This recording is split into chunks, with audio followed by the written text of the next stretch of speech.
O que acontece por aqui?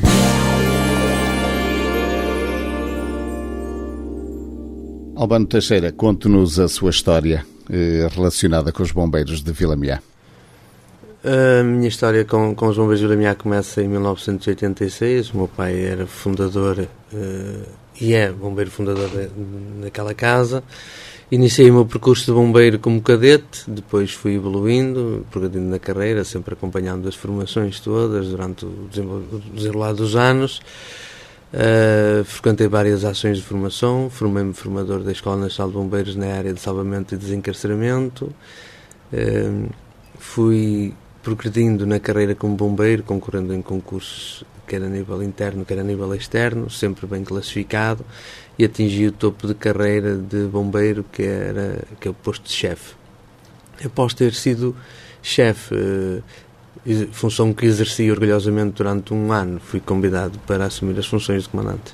Mas antes de chegarmos aí a essas funções de comandante, ser bombeiro foi por influência familiar? Foi o meu pai que me começou a levar a frequentar aqueles ares e aquela cultura, e depois o bichinho foi-se formando cá dentro, e sim, foi pela mão do meu pai. Era pouco mais que uma criança quando entrou lá pela primeira vez? Sim, era pouco mais que uma criança. 13 anos, fui inscrito aos 14, mas 13 anos era pouco mais que uma criança. Como é que eram os tempos nessa altura? Muito diferentes. Fazendo uma retrospectiva, eram muito diferentes. Era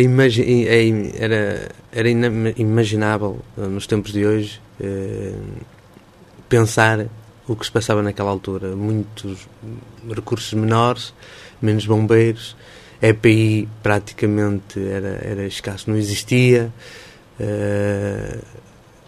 as ocorrências eram muito menores, os incêndios muito menores, enfim. O que também permitia naquela altura os bombeiros serem mais unidos. Além de serem poucos, 30 ou 40 na altura, não havia grandes locais para onde eles iam, eles juntavam-se ali ao fim de semana. Se nós fizermos uma comparação, naquela altura, se calhar 5% dos bombeiros é que tinham carro, o resto andava tudo a pé ou tinha motorizado a bicicleta de pedal. Hoje é precisamente o contrário, 5% é que anda a pé, é que anda de bicicleta ou de motorizada, porque tudo tem carro, tudo se dispersa e vai. Tempos muito diferentes. Era praticamente aquilo funcionava como uma família? Era uma família. Era praticamente como uma família que à data ainda existiam a sua maior parte de bombeiros fundadores e viviam orgulhosamente aquela patente de ser bombeiros fundadores de uma casa tão nobre. Não havia muita formação nessa altura?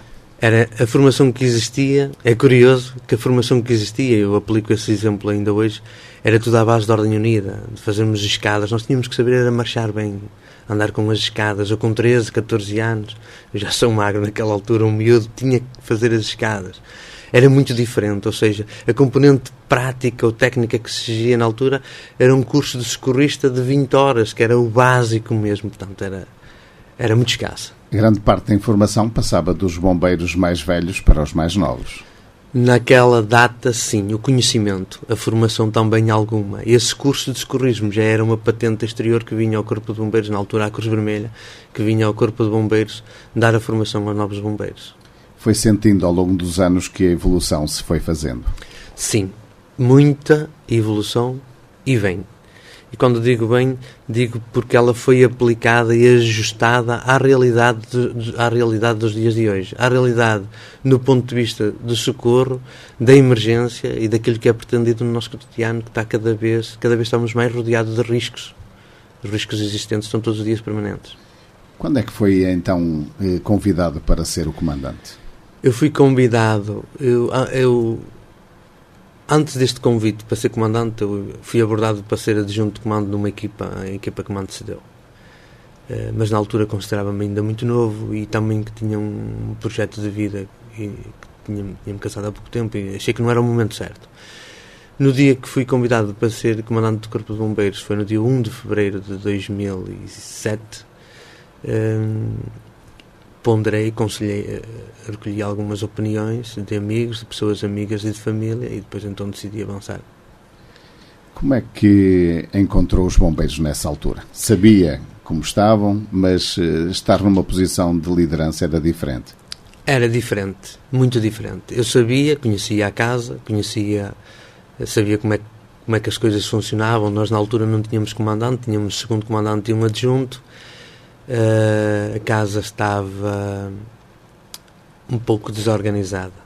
Foi preciso tomar as rédeas, implementar definir algumas linhas condutoras, organizar a casa à minha maneira, aquilo que eu pensava ser o melhor, e levá-la e conduzi-la nesses trilhos. É também curioso que eu tinha 33 anos e tenho pessoas lá dentro, as quais eu as trato por você, e eles tratavam o comandante por tu, porque eu sempre lhes disse a ele que, independentemente do respeito que tenho ao comandante, não varia entre o factor de me tratar por tu ou tratar por você. Isto só título de rodapé, para que percebam que na altura também a recepção dos bombeiros foi uma recepção de espanto, mas de muita confiança que depositaram em mim. Tinha uma boa equipa nessa altura? Sim, tinha, e conseguia manter. Na altura tínhamos um quadro ativo com 85 bombeiros, 84 bombeiros, este é que era o número correto, e hoje temos com uma nova recruta que está a desenvolver, temos aproximadamente 137, o que é louvável, e continua a ser uma boa equipa, só que é uma equipa, pela sua dimensão, obriga a que tenhamos vários parâmetros de formação e de integração naqueles que são mesmo já prontos a bombeiros. O que era o parque de viaturas há 8 anos atrás?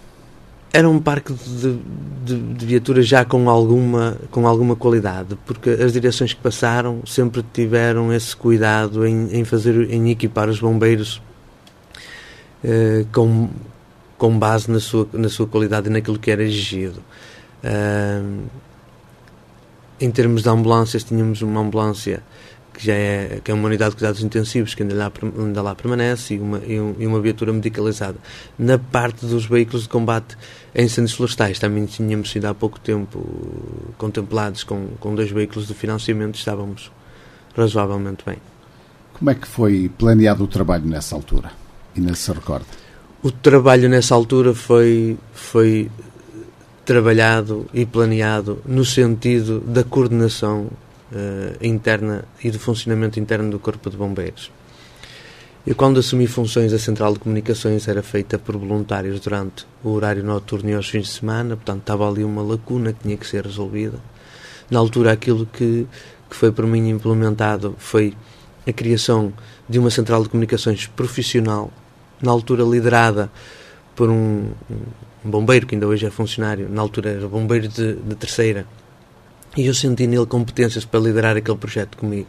Ele assumiu a coordenação da Central de Comunicações. Conseguimos implementar aquilo que era exigido numa Central de Comunicações, que é o principal pilar no socorro. É onde cai a primeira informação e onde finaliza a última informação em qualquer ocorrência.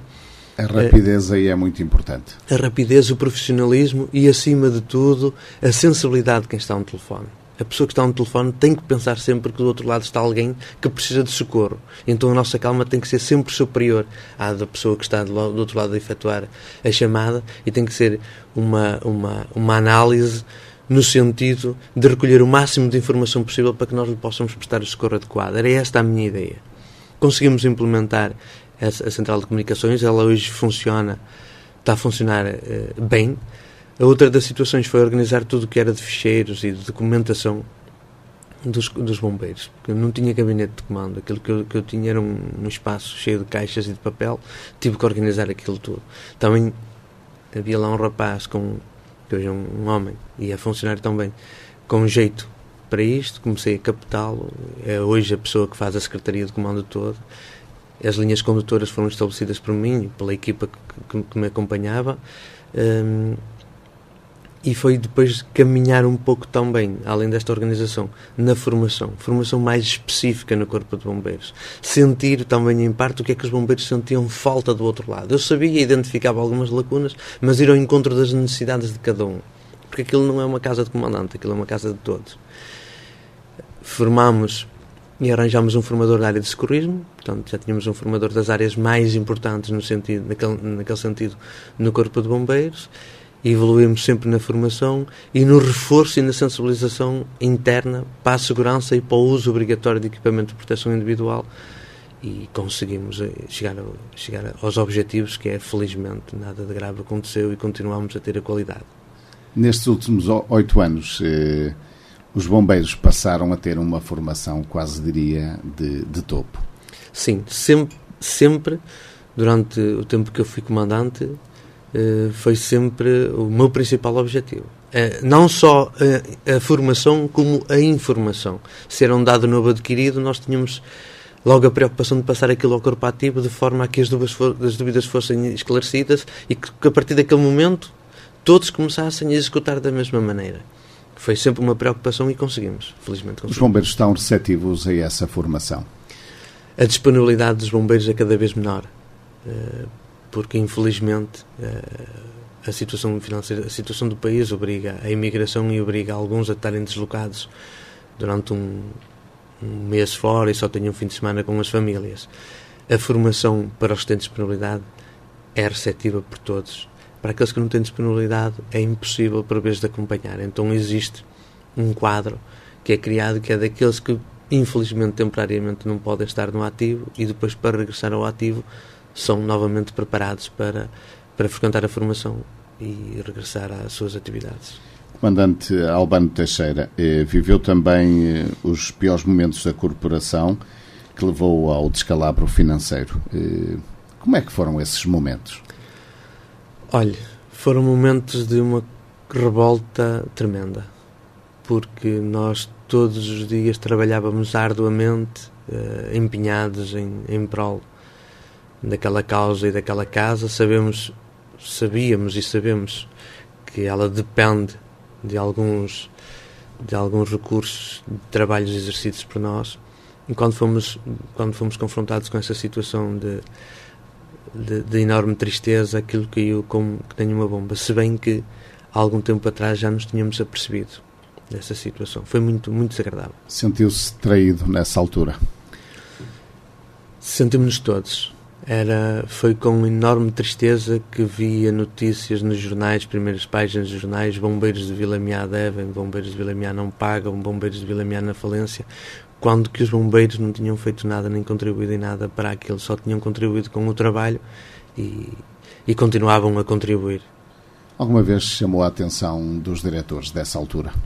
Sim, existiram vários momentos. Quando me comecei a perceber através do atraso de pagamento de salários, eu, na altura, com a Presidente que exercia funções, chamei ao meu gabinete e peguei na relação de todos os serviços. E lembro-me como se fosse hoje, na relação de todos os serviços que nós fizemos naquele mês. Contabilizei os quilómetros percorridos e disse-lhe: então, se os quilómetros percorridos são estes, a X valor, nós temos de ter esta receita. É impossível aqui qualquer coisa. Na altura ela disse-me que ia ver o que é que se passava, mas infelizmente... Do seu ponto de vista, o que é que se passou efetivamente? Má gestão. Muita má gestão. Havia situações que eram, para mim, incompreensíveis. Eu, quando tomei funções de comandante, uma das condições que eu propus à direção que me nomeou foi o facto de nós não termos contabilidade organizada. Eu sentia que, face ao volume de trabalho que nós tínhamos de ter uma contabilidade organizada. Porquê? Porque havia lá situações mesmo desagradáveis, mesmo que demonstravam uma tremenda desorganização. E eu tive que agarrar aquilo, pelo menos na parte que me competia. É óbvio que a parte superior de gestão não, mas na parte que me competia, como por exemplo organizar na central de comunicações todas as entradas e saídas de dinheiro. Alguém que lá punha o dinheiro tinha que assinar, e alguém que levantava tinha que assinar também. E consegue compreender que nenhum dos antigos diretores possa ter sido acusado criminalmente? O resultado foi aquele que foi apresentado e que é público. Eu tenho que o respeitar, obviamente. Uma gestão amadora. Uma gestão amadora. Eu tenho que o respeitar, obviamente. Com tanto dinheiro desaparecido, uma gestão amadora. Na altura existia gestão amadora. É compreensível e em certas partes até percebo que existisse gestão amadora. Mas é como lhe digo. A corporação, comandante, chegou a estar em perigo. Sentiu isso alguma vez? A corporação chegou. O socorro a Vilamiá nunca esteve em perigo.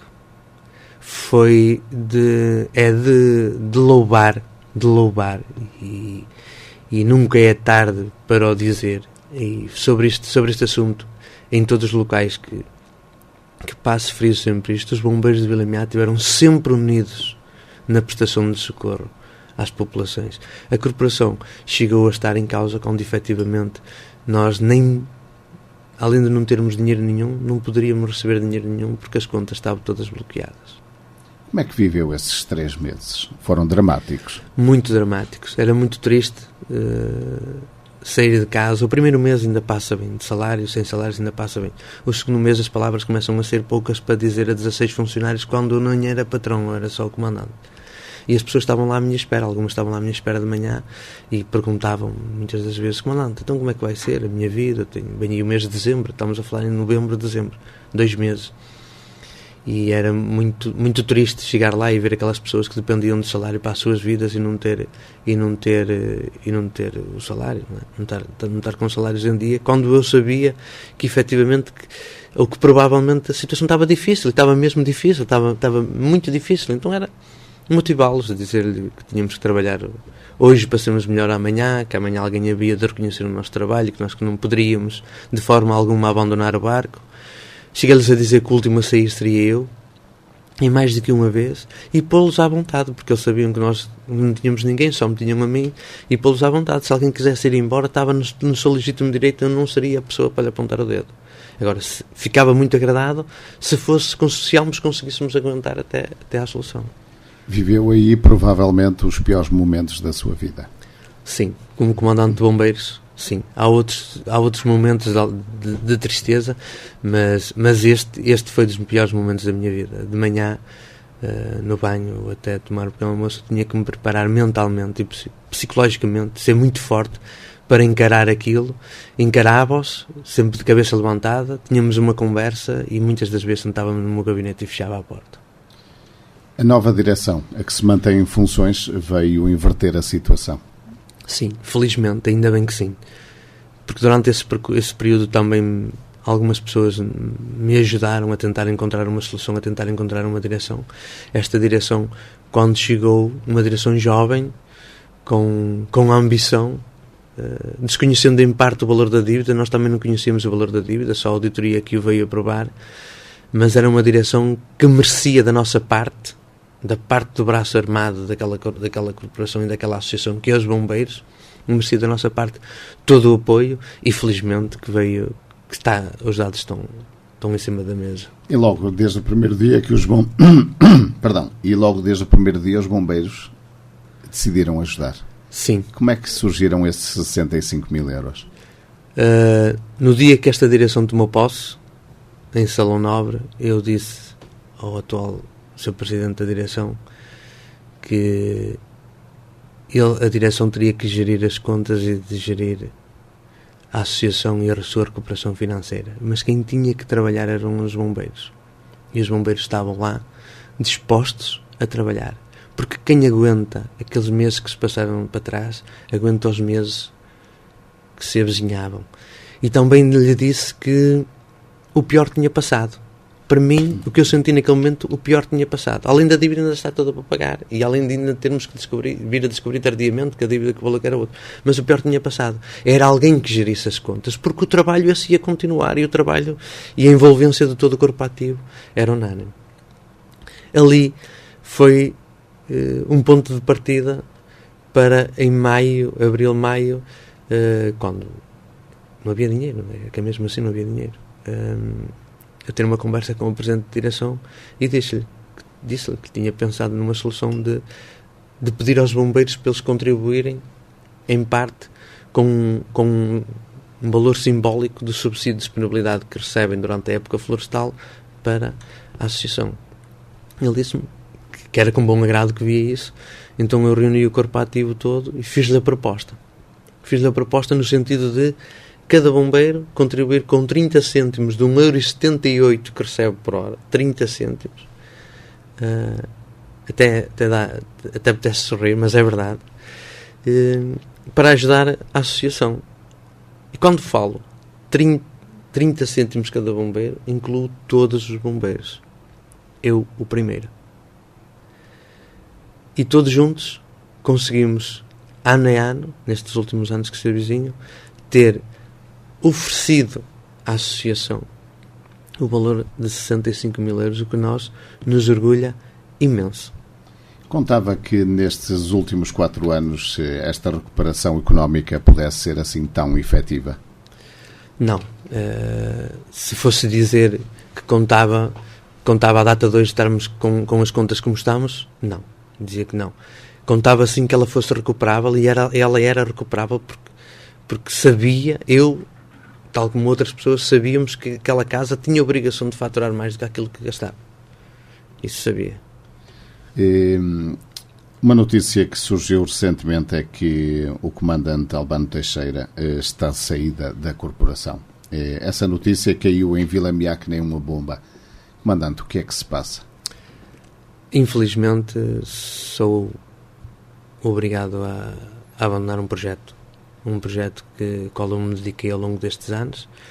Essa situação é motivada pela falta de emprego no meu país e vou ter que emigrar para trabalhar noutro país. Poderia aqui, quando reuni com a direção e com os bombeiros, haver um período de inatividade no quadro até eu arranjar emprego cá novamente, mas é uma situação muito improvável.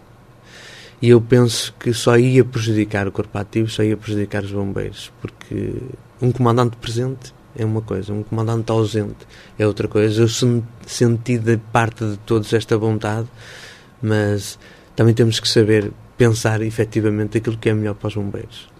O Albano Teixeira sempre foi um comandante voluntário.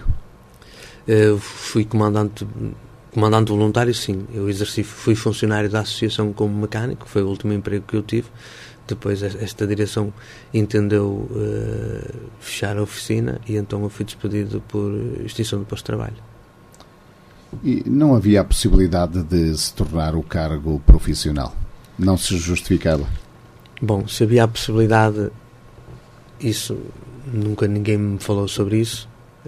Se há necessidade, na minha opinião aqui, não querendo ser mal interpretado, um corpo de bombeiros hoje obrigatoriamente tem que ter um elemento de comando funcionário, seja ele comandante, seja ele segundo, seja ele um adjunto, seja quem for, a tempo inteiro tem que ter, porque é muito tempo que lá passa, tem que lá passar muito tempo, tem que acompanhar todo o desenvolvimento do corpo de bombeiros, cada vez mais obriga em qualquer situação, em qualquer teatro de operações, em qualquer acidente, em qualquer incêndio, em qualquer situação, ter sempre um elemento de comando próximo, porque é mesmo obrigatório por lei.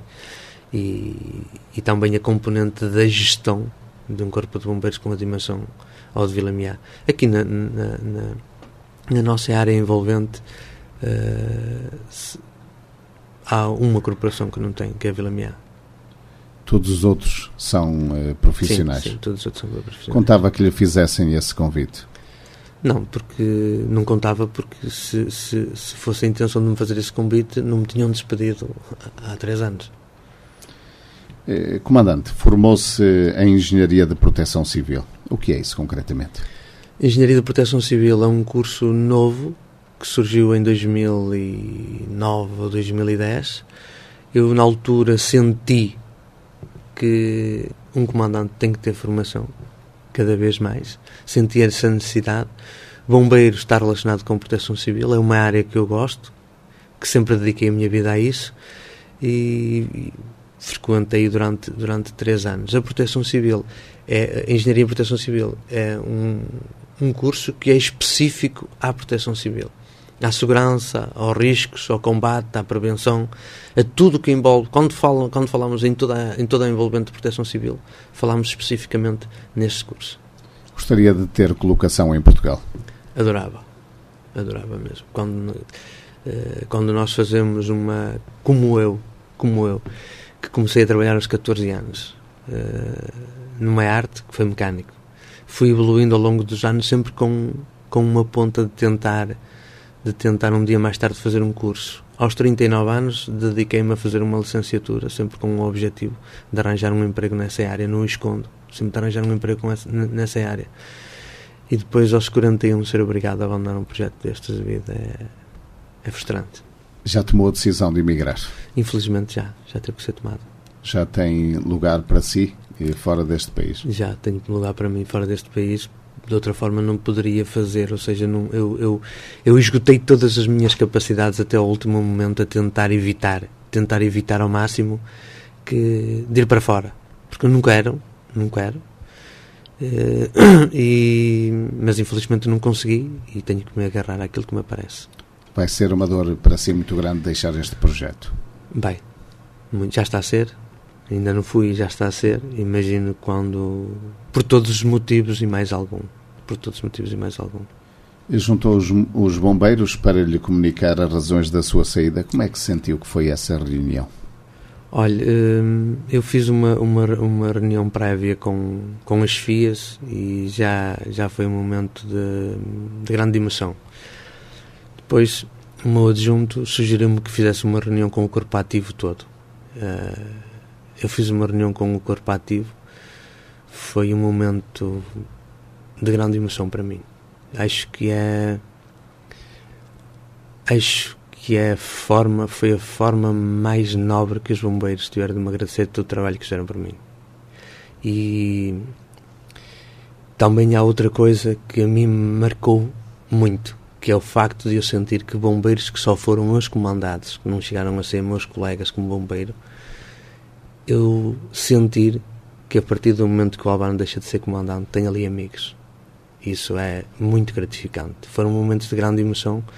Foi aquilo que eu digo, que para sair é preciso saber sair. E há várias portas para sair. E eles deram-me uma demonstração clara que eu consigo uma porta grande. E está na sua ideia um dia poder voltar? A exercer essas funções só o futuro das pertence. Não vou dizer, não fecho essa porta. Não fecho essa porta, claro que não fecho essa porta. Vou continuar bombeiro em Vilamiá noutras funções. Vou continuar bombeiro como oficial de bombeiros, se assim for permitido. Mas, como lhe digo, não fecho essa porta. Olhando para trás e fazendo um balanço destes anos todos que esteve pelos bombeiros de Vilamiá, foi uma peça importante na engrenagem? Fomos todos uma peça importante na engrenagem. Eu, quando tomei posse, no meu discurso de posse, disse que o comboio ia partir de uma estação. Estava parado, ia partir. Quem quisesse entrar nele entrava, o maquinista ia ser eu. É curioso que ainda há poucos dias os bombeiros ainda se lembram dessas palavras e dizem: e agora quem é que vai ligar, quem é que vai conduzir o comboio? E senti que em determinados momentos que era uma peça importante e que fazia falta. Aliás, todo o funcionamento do Corpo de Bombeiros a nível operacional foi todo alterado em função daquilo que hoje obriga, e os bombeiros de Vilamiá estão num patamar elevadíssimo no que respeita à competência, à qualidade, não fruto só do meu trabalho, mas fruto essencialmente dos trabalhos daquela gente motivadíssima que lá anda. Vai continuar a acompanhar de perto a corporação, apesar da distância? Sim. A corporação, sim, claro que sim, óbvio que sim. Como é que gostaria que a corporação pudesse ser nos próximos anos? Melhor do que aquilo que foi até agora. Sempre melhorar, sempre sempre pensando que é possível fazer melhor, que foi isso sempre que tentei passar aos bombeiros, e que fosse melhor, que tivesse a sorte de ter um comandante, porque digo, é uma sorte mesmo, porque também compreendo aqui a dificuldade da direção em arranjar um comandante, que é um tiro no escuro praticamente, mas que tivesse a sorte de arranjar um comandante que conseguisse continuar a conduzir aquele comboio conforme ele tem conduzido até agora, e, se possível, subir sempre. Aquilo que eu disse aos bombeiros, e digo, sempre olhar para cima, que é para cima que nós temos que ir, e nunca para baixo. Albano Teixeira, uma última mensagem para os seus bombeiros e também para a população de Vilamiá. Vou-me dirigir primeiro então a todos os vilamianenses e à população de Vilamiá, primeiro por um agradecimento pela confiança que fizeram nos bombeiros de Vilamiá, e que sei que irão continuar a fazer daqui para a frente, mas vou falar ainda no tempo que eu fui comandante, pelo apoio que nos deram, pela forma como durante aqueles momentos menos bons se puseram sempre ao nosso lado. Muitos se puseram sempre ao nosso lado, acreditando sempre no nosso valor. Poderia aqui individualizar, mas felizmente são inúmeras as pessoas, todas elas me passam todos os momentos pela cabeça. aos bombeiros de Vilamiá aquilo que lhes disse nas minhas últimas palavras, como na formatura e na reunião que fiz, que continuem com o empenho, que sejam para o comandante que seguirá aquilo que foram para mim, agradecer-lhes por ser aquilo que são, porque são fantásticos, são pessoas fantásticas, e que olhem sempre para cima, porque o nosso gráfico só tem um caminho a seguir, é sempre subir. Albano Teixeira, obrigado por ter aceito o convite e partilhar connosco estas experiências todas. Desejo muito sinceramente boa sorte nesta sua aventura pelo estrangeiro. Obrigado. E que volte um dia, e se fosse ao mesmo posto, certamente que seria bem-vindo por parte de muita gente. Obrigado. O que acontece por aqui?